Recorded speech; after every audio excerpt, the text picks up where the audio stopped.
दोस्तों समय दिन के 12 बज रहा था। तभी एक बड़े नामी बैंक में एक 80 वर्षीय बुजुर्ग व्यक्ति, उन्होंने साधारण से कपड़े पहन रखे थे और उनके हाथ में एक फटा पुराना लिफाफा था। तभी फटा पुराना लिफाफा लेकर वह बैंक के अंदर घुस जाते हैं। लेकिन जैसे ही वह बुजुर्ग व्यक्ति उस बैंक के अंदर घुसते हैं तो वहाँ पर जितने भी कस्टमर थे और जितने भी बैंक के कर्मचारी थे, वह अजीब निगाहों से उस बुजुर्ग व्यक्ति की तरफ देखने लगते हैं। आखिर ऐसा क्यों? क्योंकि बैंक में तो हर प्रकार के आदमी आते हैं। फिर उस बुजुर्ग व्यक्ति को देखकर बैंक के कस्टमर एवं बैंक के कर्मचारी ऐसा क्यों किया? आज की कहानी सुनकर आप भी हैरान हो जाएंगे।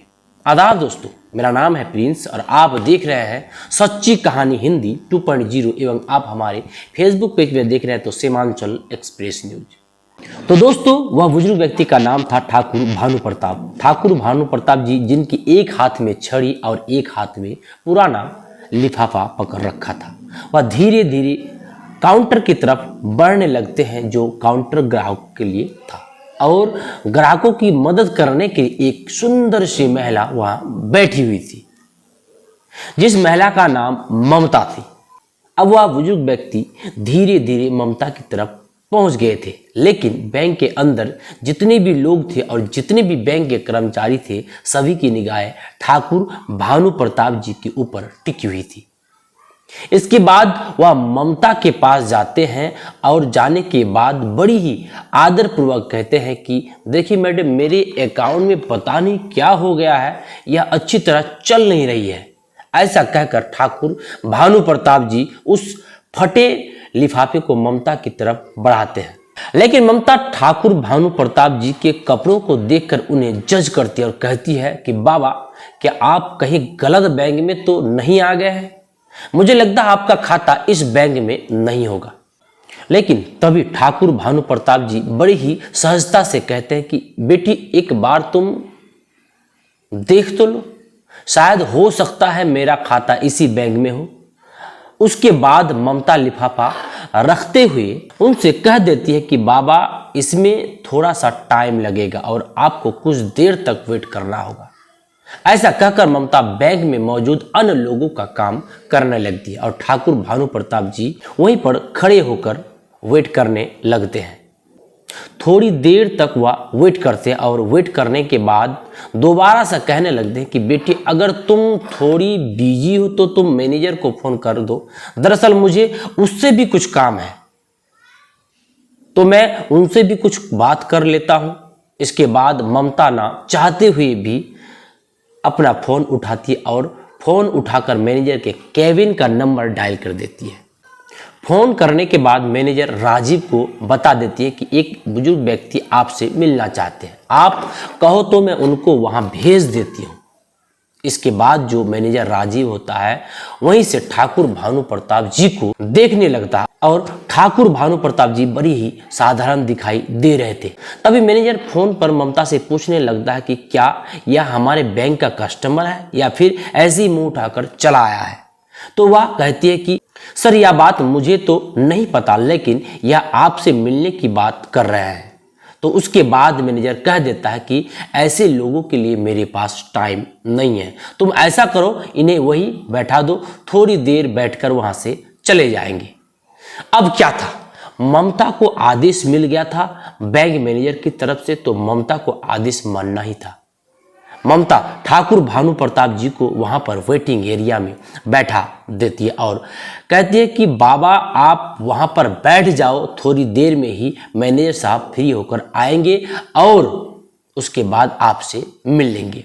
इसके बाद ठाकुर भानु प्रताप जी वहां से टहलते हुए वेटिंग एरिया की तरफ चले जाते हैं और वहां पर कोने में रखी हुई एक चेयर पर जाकर बैठ जाते हैं। तभी सभी लोग अभी तक भी ठाकुर भानु प्रताप जी की तरफ देख रहे थे, क्योंकि वहां जितने भी कस्टमर आया करते वह अच्छे खासे सूट बूट में आए हुए थे, क्योंकि बड़े बड़े लोगों का ही उस बैंक में अकाउंट खुला हुआ था। साधारण लोगों को बैंक में ज़्यादा तरजीह नहीं दिया जाता था, इसलिए साधारण लोग उस बैंक में आना भी बंद कर दिए थे।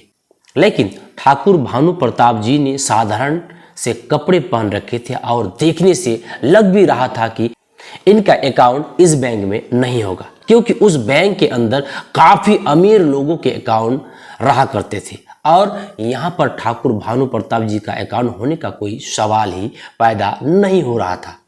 इसी वजह से ठाकुर भानु प्रताप जी उस बैंक के अंदर आकर्षण का केंद्र बन गए थे और सभी लोग उनकी तरफ घूर घूर कर देखे जा रहे थे।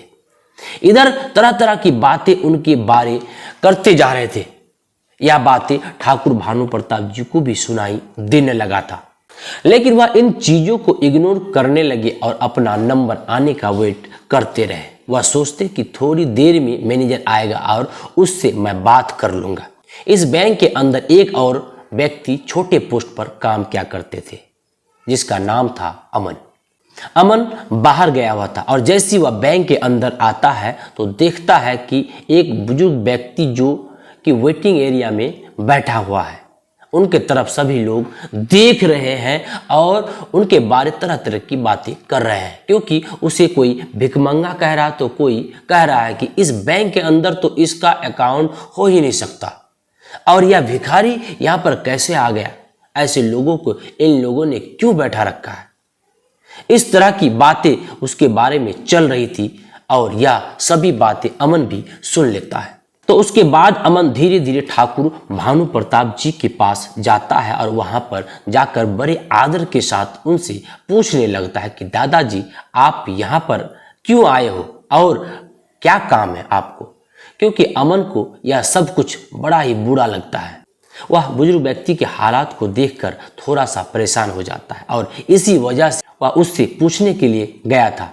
वहां पर जाने के बाद उस बुजुर्ग व्यक्ति यानी ठाकुर भानु प्रताप जी अमन को बता देता है कि मुझे मैनेजर से मिलना है और उससे मुझे कुछ जरूरी काम है। इस बात को सुनकर अमन उनसे कहता है कि ठीक है दादाजी, आप थोड़ी देर यहाँ पर वेट करो, मैं अभी मैनेजर से बात करके आता हूँ। इसके बाद अमन मैनेजर के केबिन में जाता है और उन्हें उस बुजुर्ग व्यक्ति के बारे में कहता है, लेकिन मैनेजर पहले से ही उस बुजुर्ग व्यक्ति के बारे में जानता था और कहने लगता है कि पता है मुझे, मैंने ही उसे वहां पर बैठा रखा है, थोड़ी देर वहां पर बैठेगा और बैठने के बाद वहां से चला जाएगा, नहीं जाए तो गार्ड से कहकर धक्के मारकर अंदर से बाहर करवा देना। ऐसे व्यक्ति से मिलकर मैं अपना प्रतिष्ठा खोना नहीं चाहता हूँ। यहाँ बड़े बड़े लोग हमसे मिलने आते हैं, इससे मैं बैठकर बात करूं तो प्रतिष्ठित लोग क्या कहेंगे। इसके बाद मैनेजर अमन को और कोई काम बता देता है और कहता है कि तुम अपना काम कर लो और तुम्हें इन चीजों से कोई मतलब नहीं है। अमन चाहकर भी कुछ नहीं कर सका। अब अमन दूसरे काम में लग जाता है। उस बुजुर्ग व्यक्ति को वहां पर बैठे हुए लगभग 2 से 3 घंटा हो गया था। 2-3 घंटा तक बुजुर्ग व्यक्ति अपना धैर्य रखता है, लेकिन इसके बाद उसे यह बात सहन नहीं होती है। वह खड़े होते हैं और खड़ा होने के बाद मैनेजर के केबिन की तरफ बढ़ने लगता है और जैसे ही वह मैनेजर के केबिन की तरफ बढ़ता है तो मैनेजर देखता है कि वह बुजुर्ग व्यक्ति उसके पास ही आ रहा है, तो वह फौरन से अपने केबिन से बाहर निकलता है और निकलने के बाद उस बुजुर्ग व्यक्ति के सामने खड़ा हो जाता है और गुस्सा होकर पूछने लगता है कि हाँ बोलो बाबा, बताइए आपको क्या काम है। तो ठाकुर भानु प्रताप जी अपना लिफाफा आगे की तरफ बढ़ाते हुए कहने लगते हैं कि बेटा यह मेरा अकाउंट है, देखो बैंक अकाउंट की डिटेल्स इसके अंदर है और मेरे बैंक अकाउंट से कोई भी लेन देन नहीं हो पा रही है। आप देख कर यह बताइए कि इसमें क्या दिक्कत है। अब यह बात को सुनकर मैनेजर थोड़ी देर तक सोच विचार करता और सोच विचार करने के बाद कह देता है कि अरे बाबा, जब किसी अकाउंट में पैसे नहीं रहा करते तो ऐसा ही हो जाता है। मेरे ख्याल से आपने भी अपने अकाउंट में पैसा जमा नहीं करवाए होंगे और इसी वजह से आपके अकाउंट की लेन देन रोक दी गई है। इसके बाद जो बुजुर्ग व्यक्ति होते हैं वह बड़े ही विनम्र पूर्वक कहने लगते हैं कि बेटा पहले तुम एक बार अकाउंट को चेक तो कर लो, इसके बाद ही कुछ मुझे बताओ तो ही अच्छा रहेगा। इस तरह से तुम कैसे बता सकते हो। तो मैनेजर हंसने लगता है और हंसते हुए कह देता है कि ए बाबा, यह सालों का एक्सपीरियंस है मेरा और सालों से मैंने यही काम किया है। आप जैसे लोगों की शक्ल को देखकर मैं बता देता हूं कि कौन व्यक्ति किस तरह का है, किसने अपने अकाउंट में कितना पैसा जमा किया होगा। तो आपके अकाउंट में तो मुझे कुछ भी दिखाई नहीं दे रहा है और मैं चाहता हूं कि अब आप यहां से चले जाओ। सभी कस्टमर आपकी तरफ देख रहे हैं और बैंक के अंदर एक अलग ही तरह का माहौल क्रिएट हो रहा है। जितना जल्दी हो निकल जाओ बाबा। इसके बाद ठाकुर भानु प्रताप जी कहते हैं कि ठीक है बेटा, मैं तो चला जाऊंगा, लेकिन तुम इस लिफाफे में जो भी डिटेल्स लिखी हुई है उनको एक बार जरूर देख लेना। ऐसा कहकर ठाकुर भानु प्रताप जी वहां से जाने लगते और जाते जाते जैसे ही वह गेट पर पहुंचते हैं तो फौरन मुड़कर कहते हैं कि बेटा, तुम्हें यह सब कुछ करने का बहुत बुरा नतीजा भुगतना पड़ेगा और इसके लिए तैयार रहो। ऐसा कहकर वहां से बैंक के मेन गेट से बाहर निकल जाते हैं और टहलते टहलते वहां से चले जाते हैं। इसके बाद जब मैनेजर को यह बात सुनाई देती है कि तुम्हें बहुत कुछ भुगतना पड़ेगा तो थोड़ा सा तो उसे डर लगता है, लेकिन फिर वह सोचता है कि बुढ़ापे में ऐसे ही कह दिया होगा, बुढ़ापे में लोग सटिया जाता है, बुढ़ा मुझे धमकी दे रहा है। फिर मैनेजर अपने काम धंधे को करने के लिए चला जाता है। इधर टेबल पर वह लिफाफा पड़ा हुआ था, जिस लिफाफे के अंदर बुजुर्ग व्यक्ति के बैंक के सारे डिटेल्स थी। इसके बाद जो अमन होता है उन्हें ठाकुर भानु प्रताप जी का धमकी सुनाई देता है। अब अमन सोचते हैं आखिर कुछ तो बात है इस बुजुर्ग दादा में, वरना लोग एक टटिया मैनेजर को इस प्रकार नहीं धमकाता। अमन फौरन वहां से उस लिफाफे को उठा लेता है और अपने ही कंप्यूटर के सर्वर में लॉगिन करके उस लिफाफे के अंदर दी गई जानकारी के हिसाब से ढूंढने लगता है। ढूंढने के बाद जब पुराना रिकॉर्ड खंगाला जाता है तो उसे पता चलता है कि यह जो व्यक्ति यहाँ पर आया हुआ था इस बैंक का एक तरह से मालिक ही है, क्योंकि इस बैंक के 55% शेयर इस बुजुर्ग के पास ही है। अब अमन यह सब देखकर वह बड़ा ही हैरान होता है और वह अच्छी तरह से उस डिटेल्स को पढ़ने लगता है। तो डिटेल्स को पढ़ने के बाद वह पूरी तरह से कंफर्म हो जाता है कि यह इस बैंक के मालिक ही है। इसके बाद अमन उस रिपोर्ट की कॉपी निकालता है और कॉपी निकालकर बैंक के बदतमीज मैनेजर के पास जाने लगता है। बैंक मैनेजर जो अपने केबिन में ही किसी अमीर कस्टमर से बात कर रहे थे और उन्हें तरह तरह की स्कीम बता रहे थे। इसके बाद अमन नोट करता है और नोट करने के बाद केबिन के अंदर आने लगता है। बैंक मैनेजर उसे इशारा करता है और इस इशारे से पूछने लगता है कि किस लिए तुम यहाँ पर आए हो। उसके बाद जो अमन होता है वह इशारों से ही बता देता है कि यह एक रिपोर्ट है जो उस व्यक्ति की है जो आज आपके पास आया था और आपने उसे ऐसे ही यहाँ से भेज दिया। आप एक बार इस पर नजर डाल लेंगे तो आप और आपकी सेहत के लिए अच्छा रहेगा। ऐसा कहकर अमन ने वह रिपोर्ट मैनेजर साहब की टेबल पर रख दिया। लेकिन तभी जो वह बदतमीज मैनेजर होते हैं अपने उस क्लाइंट से थोड़ी देर के लिए एक्सक्यूज लेते हैं और कहते हैं कि देखो भाई अमन, हमारे पास ऐसे वैसे लोगों के लिए टाइम नहीं है, तुम भी फालतू लोग के पीछे पड़े हो। इसके बाद अमन बड़ी ही आदर से मैनेजर साहब से कहने लगता है कि अगर आप इसको एक बार देख लो तो बड़ा ही अच्छा रहेगा। लेकिन जो मैनेजर है वह उस रिपोर्ट को आगे की तरफ सरकाते हुए कहता है कि मुझे इसको नहीं देखना और मुझे ना ही ऐसे कस्टमर में कोई दिलचस्पी है। ऐसा कहकर उसने रिपोर्ट को अमन की तरफ बढ़ा दिया और अमन उस रिपोर्ट को वहां से लेकर अपने काम धंधे में लग जाता और मन ही मन कहता है कि इस मैनेजर का सारा टेटियागिरी बुजुर्ग दादाजी कहीं निकाल ना दे। बैंक के अंदर का माहौल अब शांत हो गया था। सभी लोग अपने अपने काम धंधे में लग गए था और धीरे धीरे शाम हो जाती है। उसके बाद वह दूसरे दिन उसी टाइम पर, जिस टाइम पर ठाकुर भानु प्रताप जी आए थे, उसी टाइम पर फिर से आते हैं। लेकिन आज उनके साथ एक सूट बूट वाला व्यक्ति था जिसके हाथ में एक ब्रीफ केस भी था और अंदर आने के बाद वहां पर मौजूद सभी लोगों का अटेंशन अपनी तरफ खींचते हैं। इसके बाद मैनेजर को अपनी तरफ आने का इशारा करते हैं तो मैनेजर भी डरते हुए अपने केबिन से निकलकर ठाकुर भानु प्रताप जी के सामने आकर खड़ा हो जाते हैं। तभी ठाकुर भानु प्रताप जी मैनेजर से कहते हैं कि मैनेजर साहब, मैंने आपसे कहा था ना कि यह बात आपको बहुत भारी पड़ेगी। आपने जो कुछ भी कल मेरे साथ किया था वह बिल्कुल भी बर्दाश्त के लायक नहीं था। तो अब आप भी अपनी सजा भुगतने के लिए तैयार हो जाइए। इस बात को सुनकर मैनेजर थोड़ा सा बौखला जाता है, लेकिन फिर वह सोचता है कि क्या सजा मुझे दे सकते हैं, भला मेरे साथ कर भी क्या सकते हैं। उसके बाद ठाकुर भानु प्रताप जी कहते हैं कि तुम्हें मैनेजर के पद से हटाया जा रहा है और तुम्हारी जगह इस बैंक में काम करने वाले इंटेलिजेंट बॉय अमन को मैनेजर बनाया जा रहा है और तुम्हें फील्ड का काम देखना होगा। यह बात को सुनकर मैनेजर पूरा गुस्सा हो जाता और कहने लगता है कि आप होते कौन हो मुझे इस तरह से हटाने वाले। तो ठाकुर भानु प्रताप जी चिल्लाकर कहते कि मुझे इस बैंक का एक तरह से मालिक ही समझ लो, क्योंकि आपके बड़े बड़े लोगों की इस बैंक का 55% शेयर वैल्यू मेरे पास है और मैं चाहूं तो तुम्हें हटा भी सकता हूं और किसी को तुम्हारी जगह लगा भी सकता हूं। यह बात सुनकर बैंक के अंदर जितने भी कर्मचारी थे और कुछ कस्टमर कल भी इस बैंक के अंदर आए थे, आज भी आए थे, वह सभी लोग एकदम से हैरान हो जाते हैं और ठाकुर भानु प्रताप जी की तरफ आंखें फाड़ फाड़ कर देखने लगते हैं। इसके बाद वह बुजुर्ग व्यक्ति जो ठाकुर भानु प्रताप जी के साथ आया था वह अपने उस सूटकेस को खोलता है और खोलने के बाद उसमें से एक डॉक्यूमेंट निकालता है जो कि अमन के प्रमोशन का था। उसे उस बैंक का मैनेजर बना दिया था।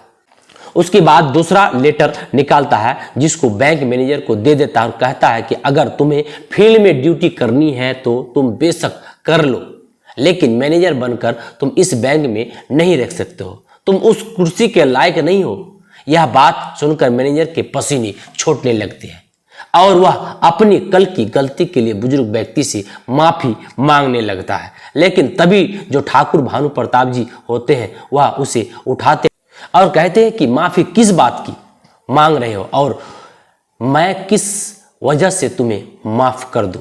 तुमने मेरे साथ जो व्यवहार किया था वह हमारे इस बैंक की पॉलिसी के बिल्कुल खिलाफ है।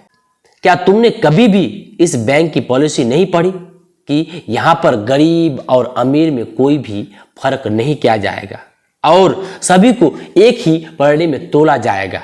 दरअसल इस बैंक की स्थापना ठाकुर भानु प्रताप जी ने की थी और उन्होंने यह बात पहले ही घोषित कर दी थी कि इस बैंक के अंदर किसी को भी गरीब नहीं समझा जाए और ना ही किसी को ज्यादा अमीर समझा जाएगा। सभी के साथ सामान्य व्यवहार किया जाएगा और कोई भी बैंक का स्टाफ ऐसा करता है तो उसके खिलाफ कड़ी से कड़ी कार्रवाई की जाएगी। तो ठाकुर भानु प्रताप जी कहते हैं कि वह तो मैं तुम पर रहम कर रहा हूं कि तुम्हें काम करने योग छोड़ रहा हूं, वरना मैं चाहूं तो तुझे यहां से हटा भी सकता हूं। जो तुमने मेरे साथ किया है वह बिल्कुल किसी के साथ नहीं होना चाहिए। तुम्हारे बैंक में काम करने वाला अमन जिसके हाथ में कुछ भी नहीं था, लेकिन फिर भी उसने मुझसे आकर पूछा और मेरे लिए कुछ करना चाहा, तो इसलिए इस पोस्ट के लिए वह असली हकदार है, ताकि वह ग्राहक को अच्छी तरह से समझा सके और उनके कपड़ों को देखकर उनको जज ना कर सके। ऐसा कहकर ठाकुर भानु प्रताप जी भी भारी आवाज में वह सुंदर महिला कर्मचारी ममता को बुलाते और ममता को भी बुरे व्यवहार के लिए फटकार लगाते हैं और कहते हैं कि मैं पहली बार गलती समझकर तुम्हारी इसे माफ कर रहा हूं, लेकिन बैंक के अंदर कोई भी व्यक्ति आए तो उसको उसके कपड़े से जज नहीं करना है, उसके बारे में तसल्ली से देखना चाहिए। अगर तुम मुझे पहले ही हैंडल कर लेती तो इस मैनेजर के पास मुझे नहीं जाना पड़ता और मुझे और ज्यादा अपमान का सामना करना नहीं पड़ता। मुझे कई महीनों से लगातार तुम लोगों की रईसी के बारे में धोती कुर्ता वाले हमारे आम बुजुर्ग लोगों की शिकायतें आ रही थी। इसे ही देखने के लिए मुझे कल यहां आना पड़ा था, लेकिन तुम लोगों ने तो बैंक को सिर्फ अमीर लोगों का अड्डा बना दिया था। आम लोग तुम्हारे आगे तो कीड़े मकोड़े थे। इस जिले का डीएम मेरा बेटा है और फलाने जिले का एसपी मेरा छोटा बेटा है। जब तुम लोग एक छोटा सा बैंक कर्मी होकर इतना घमंड दिखाते हो, फिर मुझे कितना घमंड दिखाना चाहिए जिसका बेटा एसपी और डीएम हो और जिसके पास बैंक का 55% शेयर हो, लेकिन घमंड दिखाकर क्या फायदा। इंसान तो इंसान ही है, अमीर हो या गरीब। इसके बाद ममता हाथ जोड़ने लगती है और उनसे माफी मांगने लगती है। कहती है कि बाबूजी मुझे माफ कर दो और आगे से आपको ऐसा कुछ भी देखने को नहीं मिलेगा। इसके बाद ठाकुर भानु प्रताप जी वहां से उस व्यक्ति के साथ वापस जाने लगता है और सभी लोगों से कहकर जाते हैं कि अमन से बहुत कुछ तुम्हें सीखने की जरूरत है और इससे जितना हो सके उतना ही सीख लेना, तुम्हारे लिए अच्छा होगा।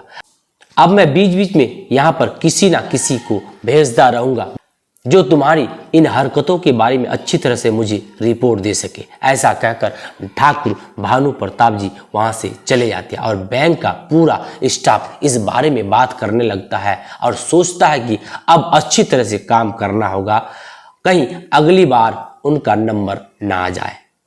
इस बात को सोचकर पूरा बैंक सुधर जाता है और सभी लोग अच्छी तरह से उस बैंक के अंदर काम करने लगते हैं। बैंक द्वारा नोटिफिकेशन जारी होता है, अमीर हो या गरीब हमारे लिए सब बराबर है। धीरे धीरे आम लोगों का भी इस बैंक में खाता आसानी से खुलने लगता है। ठाकुर भानु प्रताप जी का यह कारनामा चारों तरफ फैल जाता है और सभी लोग उस बैंक की तारीफ करने लगते हैं और कहते हैं कि मालिक हो तो ऐसा हो, वरना बेशक ना हो। क्योंकि ज्यादातर मालिक अपने बैंक को खोलकर चले जाते हैं, फिर चाहे पीछे से मैनेजर किस तरह का काम करे या पीछे से कोई भी कर्मचारी कैसा भी काम करे, उन्हें इन सब चीजों से कोई मतलब नहीं होता है। लेकिन ठाकुर भानु प्रताप जी ने वानर होने का पूरा कर्तव्य निभाया और उस बैंक के कर्मचारियों को अच्छा सा सबक सिखाया। दोस्तों, आप क्या कहना चाहते हैं ठाकुर भानु प्रताप जी के बारे में या अमन के बारे में? आपकी जो भी राय हो हमें कमेंट बॉक्स में जरूर बताएं। फिर मिलते हैं अगली कहानी लेकर। शुक्रिया। जय हिंद, जय भारत।